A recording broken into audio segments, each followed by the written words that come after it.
Depuis l'espace, notre Terre apparaît comme un vaste monde dans lequel la vie a pu se développer. Aujourd'hui, sur la planète bleue, les océans et les continents sont peuplés par des millions d'espèces de plantes, d'animaux, de virus ou de bactéries, et par plus de 7 milliards d'êtres humains.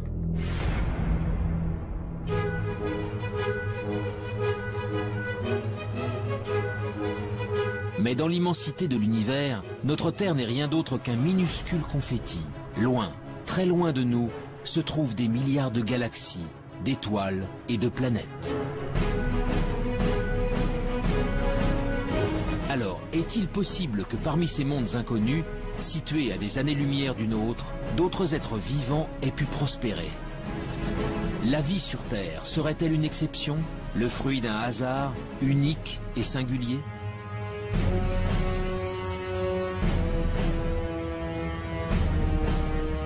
Depuis des décennies, astronomes et biologistes scrutent le ciel à la recherche du moindre signe de vie extraterrestre. Ils pointent leurs télescopes vers les confins de l'espace pour détecter des planètes sœurs de la Terre où des formes de vie auraient pu se développer.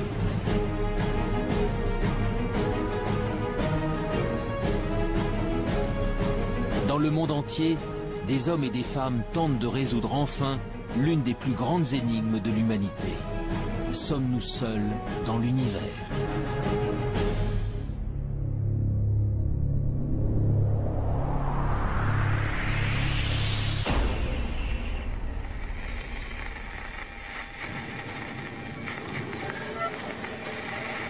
L'existence de la vie ailleurs que sur la Terre alimente depuis longtemps les mythes et les légendes.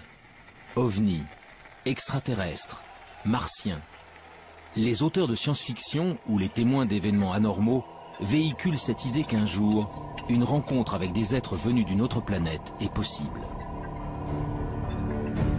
Pour découvrir si cette idée relève du fantasme ou de la réalité, c'est l'univers tout entier qu'il faudrait parvenir à explorer.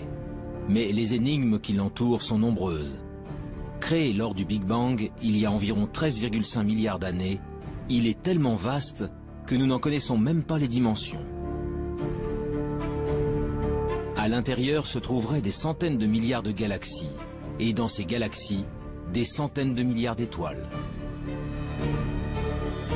Notre Soleil et les 8 planètes qui gravitent autour ne sont donc que quelques grains de poussière dans le cosmos. Alors, où commencer cette quête de la vie ailleurs? Dans quelle direction regarder?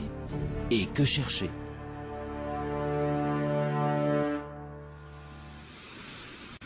Il y a 50 ans, un ambitieux programme de recherche a tenté le premier de répondre à ces questions. Dans le nord de la Californie, au milieu des montagnes, des dizaines de paraboles pointent leurs antennes vers le ciel.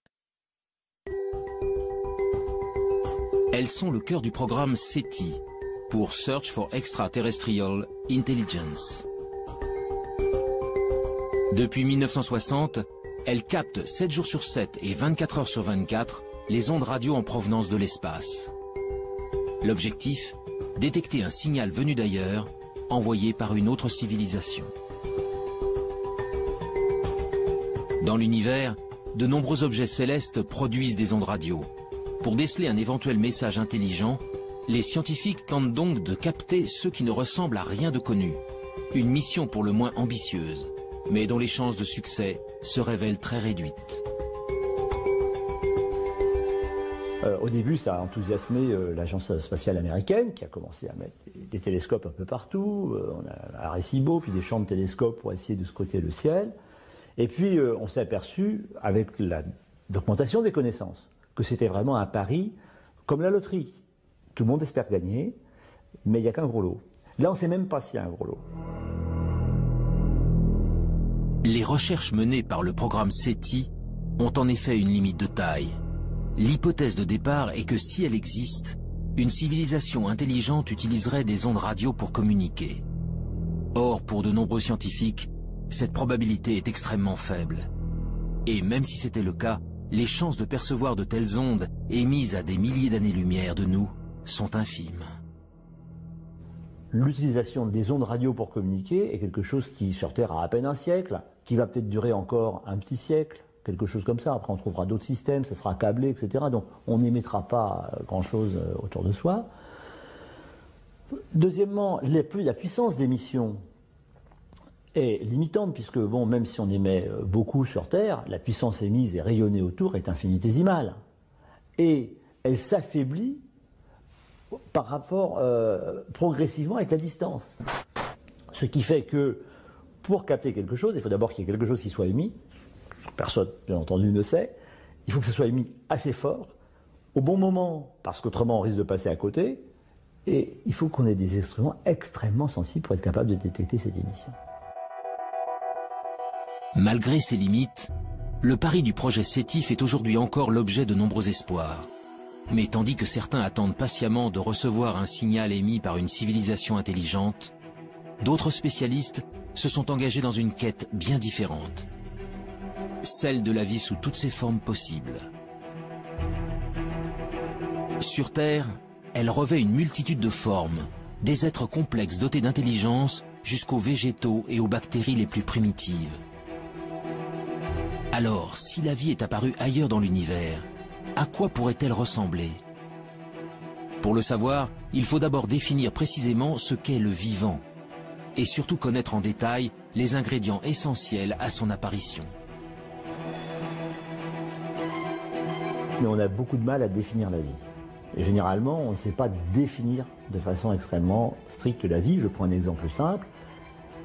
Un grain de sable, c'est pas vivant, ça tout le monde est à peu près d'accord pour le dire, comme un gros caillou. Bon. Nous, on est vivants, on est tous à peu près d'accord pour le dire. Un virus, on ne sait pas trop si c'est vivant ou pas. On ne sait pas où mettre la définition. Donc on a un problème de limite. Le principe de base de tout être vivant est sa capacité à se diviser, à croître et à transmettre de l'information à sa descendance pour évoluer. Pour chercher si la vie a pu se développer sur une autre planète, des chercheurs tentent de découvrir comment elle y est parvenue chez nous, sur la Terre.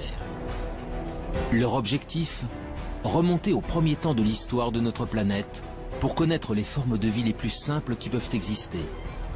Des formes de vie qui pourraient être à l'origine de toutes les autres.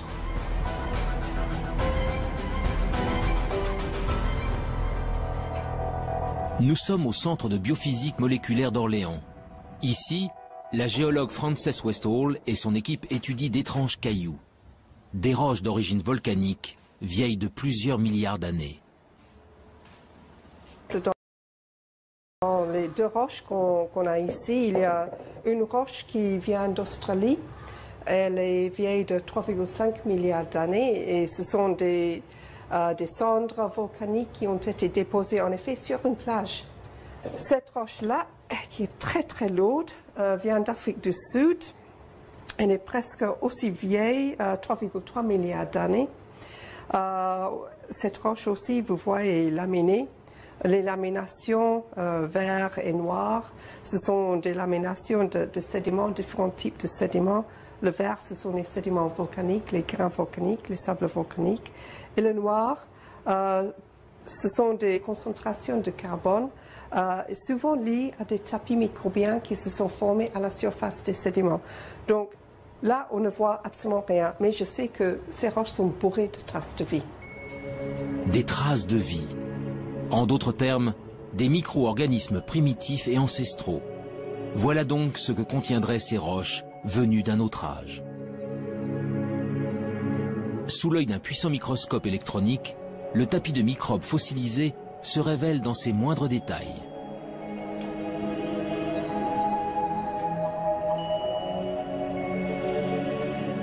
Oui, ici on voit tous les filaments qui ont formé la surface de ce tapis. Tous les filaments sont en orientation, comme ça. Comme si elles ont été entraînées dans un flux d'eau. Il s'est formé sur la plage, dans une petite horizon qui sortait d'une source hydrothermale. Et en effet, c'est l'écoulement de ces fluides riches en silice de la source hydrothermale qui a tué le tapis et l'a fossilisé. C'est le plus vieux tapis microbien, vraiment bien préservé en 3 dimensions. Il n'existe pas un autre exemplaire au monde pour le moment. Ces bactéries filamenteuses de quelques micromètres de long sont donc les êtres vivants les plus primitifs jamais découverts. Des organismes simples, à partir desquels ont peut-être évolué les millions d'espèces qui peuplent aujourd'hui la Terre. Ailleurs dans l'univers, c'est aussi à ça que pourrait ressembler la vie. Mais pour espérer la découvrir, il faut répondre à une autre question essentielle. Comment ces microbes sont-ils apparus il y a 3,5 milliards d'années? En d'autres termes, comment, sur Terre, sommes-nous passés de matériaux inertes à des êtres animés d'un souffle de vie? On n'a pas les réponses sur Terre. Et je ne suis pas sûr qu'on puisse la trouver un jour sur Terre. Bien sûr, on la cherche. On cherche surtout à dire, est-ce qu'on a des chances de la trouver? Par des expériences de chimie de laboratoire ou par de la géologie en allant plus loin. Mais là, il y a un trou. Et donc ce trou-là, l'apparition de la vie, le passage de l'inerte au vivant, actuellement, on ne sait pas y répondre. Et c'est tout le thème de la recherche de l'exobiologie et de l'origine de la vie. L'instant décisif où la vie a fait son apparition pour la toute première fois restera longtemps encore un mystère. Mais depuis plusieurs décennies, les biologistes ont malgré tout avancé à pas de géant dans leur compréhension de l'émergence du vivant. Tout a commencé en 1953, avec une expérience inédite réalisée par Stanley Miller, un jeune chimiste de l'Université de Chicago. Stanley Miller a fait une expérience. Il a dit, je vais prendre des ingrédients, comme si c'était de l'atmosphère primitive, et puis je vais faire des décharges électriques dedans, et je vais voir ce qui se produit. Et c'est comme ça qu'il a fait une des premières démonstrations, et la première démonstration historique, qu'à partir d'éléments simples, le gaz carbonique, CO2, l'eau, H2O, l'ammoniac, NH3, ou l'azote, N2, donc des éléments simples, communs, etc., avec des éclairs électriques, en refroidissant, on était capable de produire des molécules comme celles qui fabriquent la vie telle que nous la connaissons, des acides aminés. Les acides aminés sont considérés comme les briques du vivant, des éléments primordiaux à la base de chaque organisme, du plus simple au plus complexe. Sur Terre, ils sont au nombre de 20. En s'assemblant les uns aux autres, ils forment les protéines, de longues molécules qui composent les cellules et assurent toutes les fonctions de l'organisme. Pour la première fois, Stanley Miller démontre que ces molécules peuvent se former spontanément à partir d'éléments simples. Du carbone, de l'hydrogène, de l'oxygène, de l'azote, du phosphore, du soufre. Des atomes présents partout à la surface de la Terre et qui réagissent entre eux lorsqu'ils sont soumis à un intense apport d'énergie.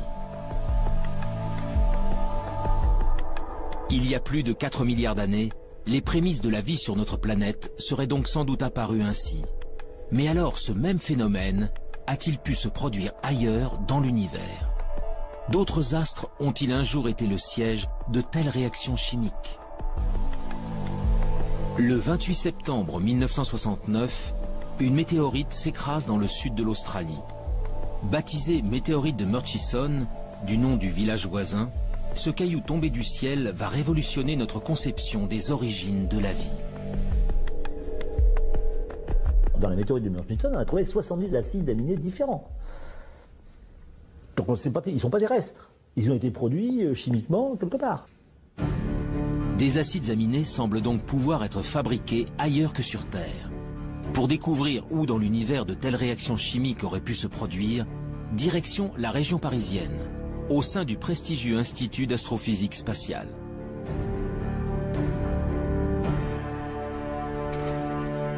Ici, Louis Dandecourt et son équipe s'intéressent depuis de longues années à des corps célestes bien particuliers, les comètes.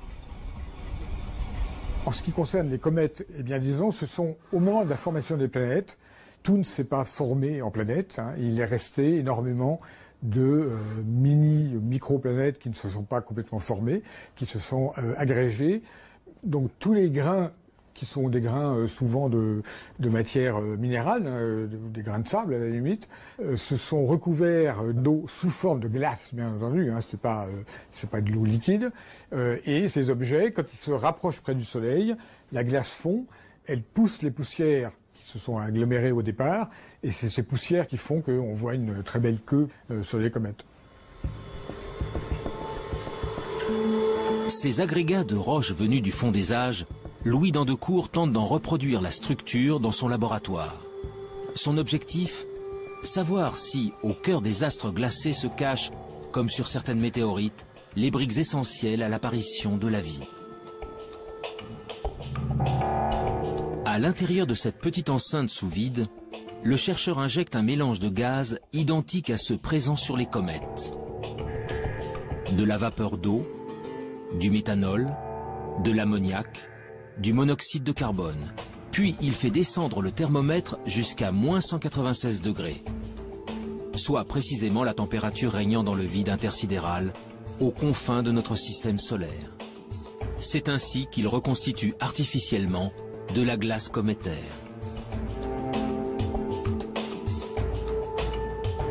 Pendant 2 semaines, le mélange est bombardé par des rayons UV. Un rayonnement puissant qui équivaut à l'intensité émise par la lumière des étoiles pendant 1 million d'années.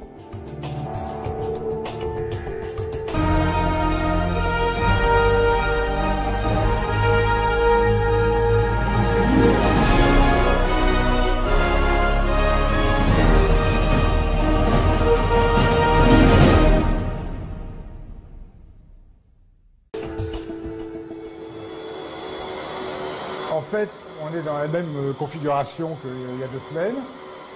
On a arrêté la lampe qui produit les photons et on est prêt maintenant à sortir l'échantillon qui se trouve toujours dans le cryostat. Sous l'effet de cet apport d'énergie, les glaces subissent d'intenses transformations chimiques.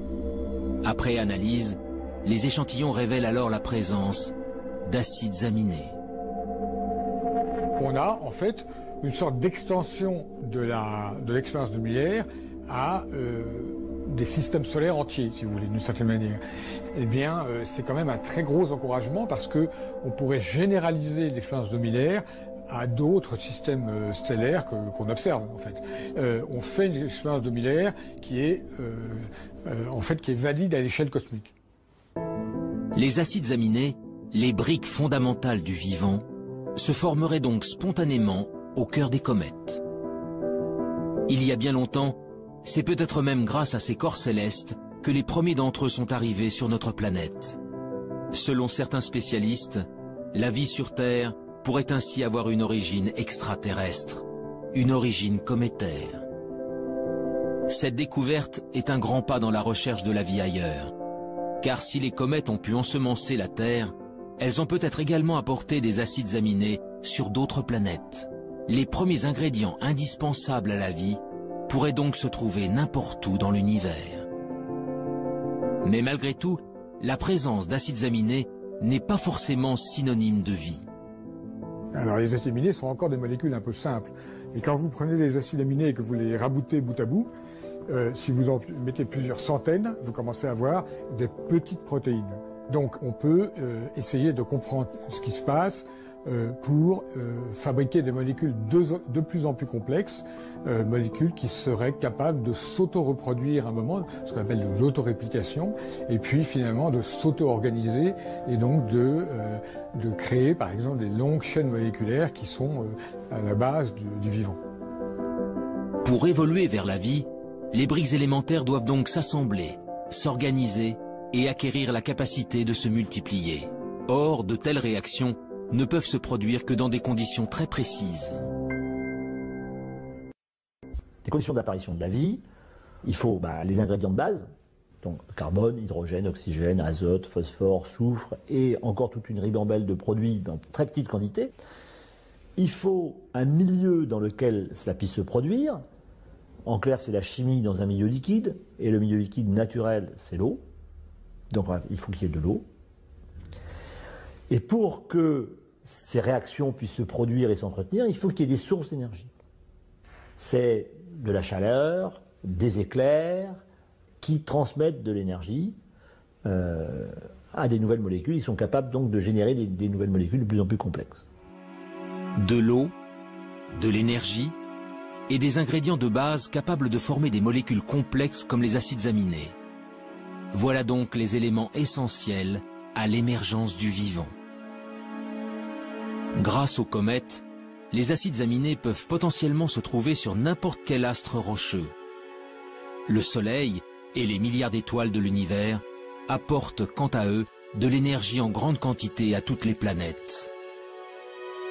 L'eau, en revanche, l'eau sous forme liquide, est une ressource extrêmement rare. Partir en quête de la vie extraterrestre revient donc à chercher les endroits où de l'eau pourrait exister. Des endroits que les scientifiques ont baptisés les zones d'habitabilité. Où est-ce qu'on peut trouver ça? Dans quelle région autour d'un soleil on peut trouver ces conditions? Alors, pour simplifier, la zone habitable, c'est si je prenais la Terre et que je sois capable de la déplacer plus ou moins près de son soleil.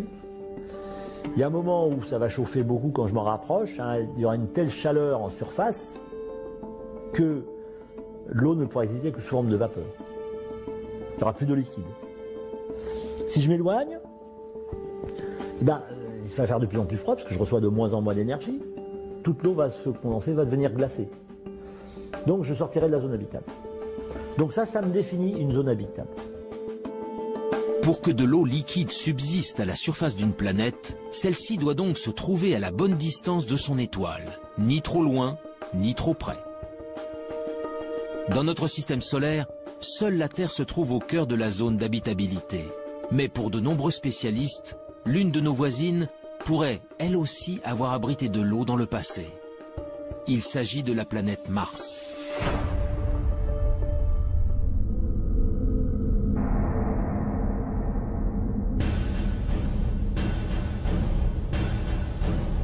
Aujourd'hui, Mars est un désert hostile et froid. À sa surface, une atmosphère toxique et un désert rouge battu par des vents violents. Mais en se rapprochant, les traces d'un passé bien différent se révèlent. Des fleuves asséchés, des canyons, des deltas. Autant d'indices démontrant qu'autrefois, l'eau coulait à flot sur la planète rouge. Mars est en réalité à l'extrême limite de la zone habitable de notre Soleil. Il y a plusieurs centaines de millions d'années, elle était ainsi recouverte d'un vaste océan. Alors, cette eau aurait-elle permis à une vie extraterrestre de s'y développer? Et si oui, des organismes vivants ou fossilisés subsistent-ils encore quelque part? Depuis quelques décennies, la planète Mars fait l'objet de toutes les attentions. Américains, Russes, Européens y ont déjà envoyé près de 50 missions pour en percer les mystères. La dernière en date s'appelle Curiosity.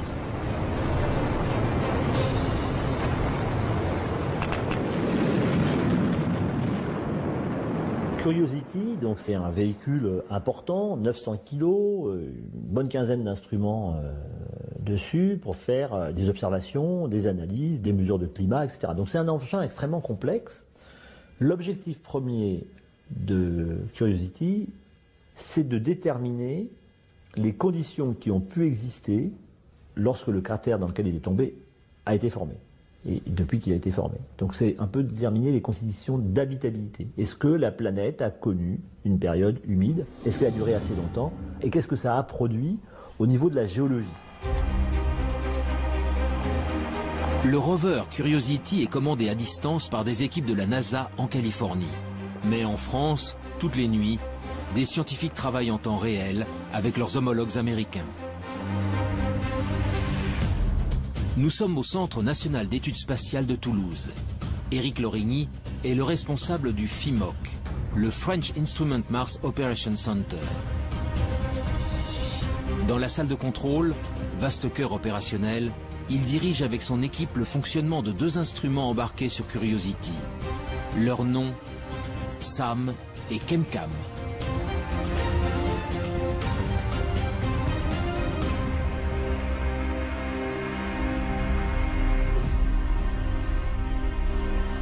L'instrument CAM-CAM est un instrument qui envoie un laser sur des roches. Donc il envoie la puissance d'une centrale nucléaire sur 1 cm². Donc ça crée une explosion momentanée, mais très petite, sur la roche. Ça la met en fusion et la lumière émise par cette roche en fusion est analysée ensuite par des spectromètres qui permettent de savoir exactement la nature de la roche. L'instrument SAM, il analyse, donc il récupère des échantillons et il peut analyser soit de l'atmosphère, soit des échantillons solides et après déterminer là très finement la nature exacte de ce qu'il y a à l'intérieur de ces roches ou de cette atmosphère.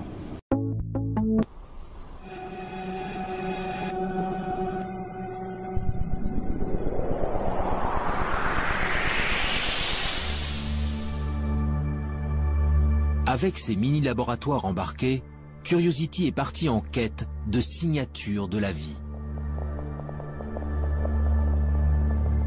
Très vite, ses premières analyses confirment que de l'eau a bel et bien coulé autrefois à la surface de la planète rouge. Mais pour naître et pour se développer, la vie a besoin de millions d'années. Alors, le précieux liquide est-il resté suffisamment longtemps?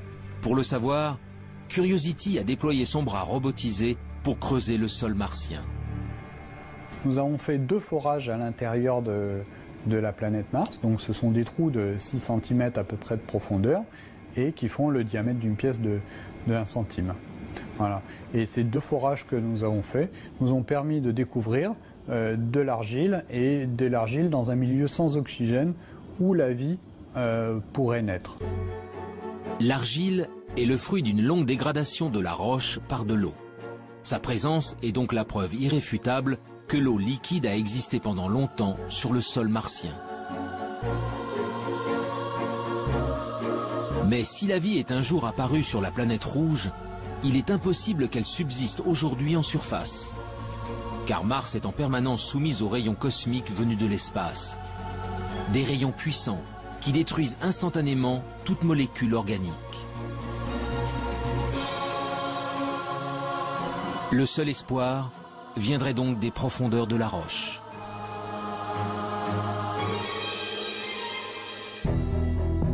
Le 8 février 2013, à quelques centimètres sous la surface, Curiosity a mis en évidence la présence d'un monde plus hospitalier. Des roches gris-vert, non oxydées, bien à l'abri des rayonnements nocifs. Pour l'heure, le rover n'y a décelé aucune trace de vie, ni même d'acides aminés. Mais ces premiers indices ont encouragé les scientifiques à poursuivre leur quête. Bientôt, un nouveau robot encore plus performant prendra la relève de Curiosity. Son nom, ExoMars. Développé par l'Agence spatiale européenne, son lancement en direction de Mars est prévu pour 2018. Mais cela fait déjà 10 ans que les chercheurs du Centre d'études spatiales de Toulouse travaillent à la fabrication de ce rover à la pointe de la technologie. Le planétologue Pierre-William Bousquet est à la tête des opérations. On considère que la vie, si elle existe encore dans le sous-sol, doit être au moins enfouie à 1 mètre, 1 mètre 50.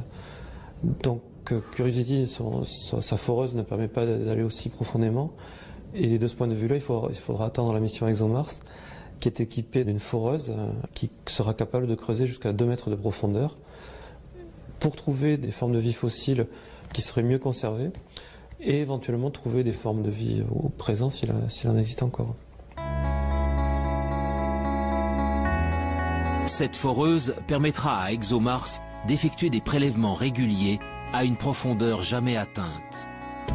Grâce à une batterie d'instruments embarqués, il analysera ensuite les échantillons, en quête du moindre indice de vie actuelle ou fossilisé. En attendant que la planète rouge ne livre tous ses secrets, la recherche de la vie extraterrestre continue ailleurs dans le système solaire.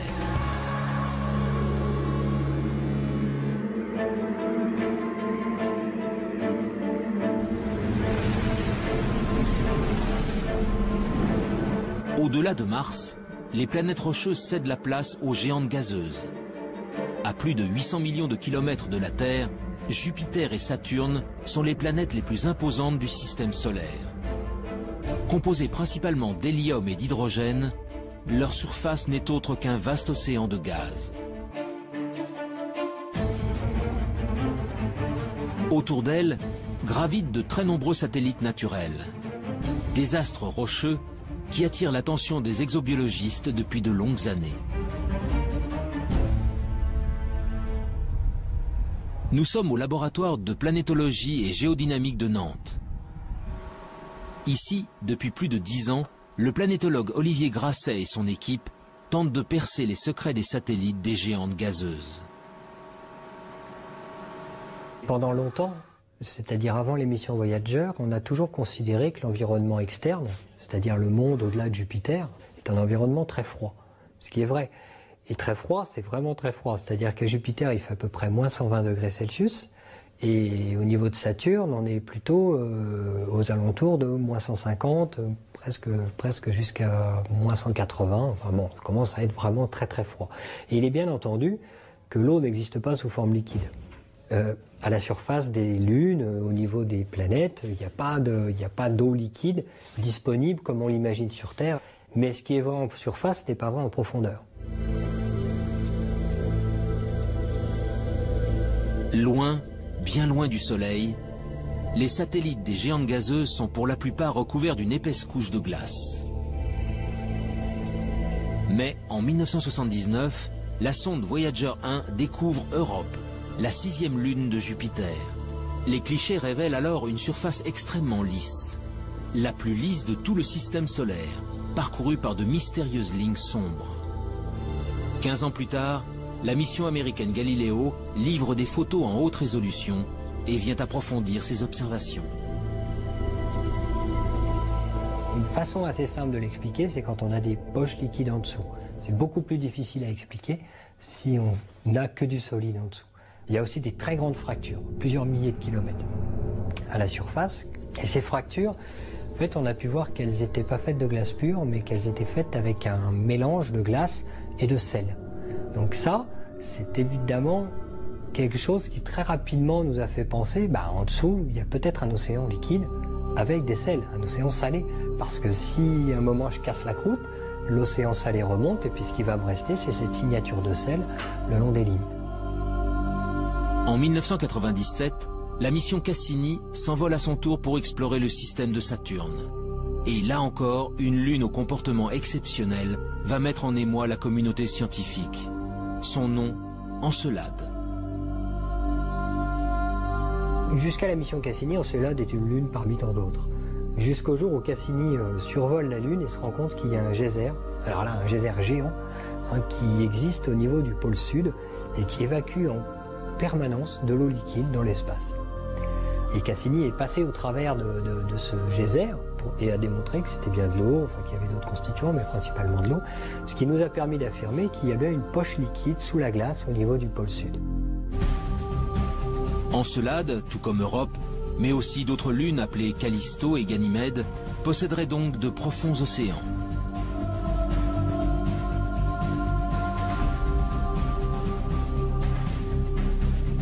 Mais cette eau est enfouie sous des kilomètres de glace dans l'obscurité la plus totale. Dès lors, peut-elle malgré tout héberger des êtres vivants? Sans aucun apport de lumière, la vie est-elle capable de subsister? En parallèle à l'exploration spatiale, on a poursuivi avec des moyens nouveaux l'exploration de la Terre, d'autres disciplines scientifiques. Et ils ont découvert qu'il y avait des organismes, des micro-organismes essentiellement, mais même des organismes supérieurs, qui vivaient dans des conditions tout à fait particulières. Et ils ont appelé ça des extrémophiles. Donc ça voulait dire que la vie aurait pu exister et se développer sur ces corps célestes dans des conditions beaucoup plus larges que les conditions physiques qu'on connaissait au départ sur la Terre. Pour les spécialistes, ces organismes ultra résistants seraient donc capables de survivre dans les océans enfouis des satellites glacés. Mais pour que de telles formes de vie apparaissent, un autre élément se révèle essentiel.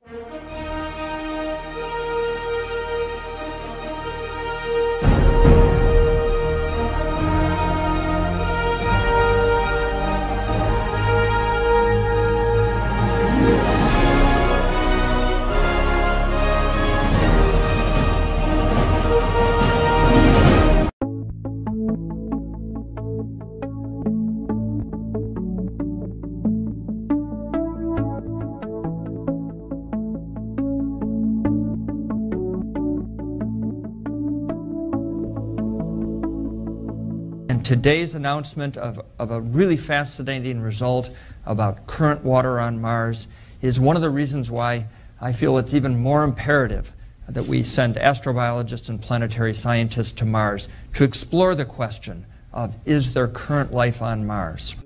From the Curiosity rover, we now know that Mars once was a planet very much like Earth, with warm, salty seas, with freshwater lakes, probably snow-capped peaks and clouds and a water cycle, just like we're studying here on Earth with our Earth science satellites, the water cycle here on Earth. But something has happened to Mars. It lost its water. But we still have, in the atmosphere and on the surface, for the most part, but we still have this question of, did life arise on Mars once, and can we find out? Mars suffered a major climate change and lost its surface water.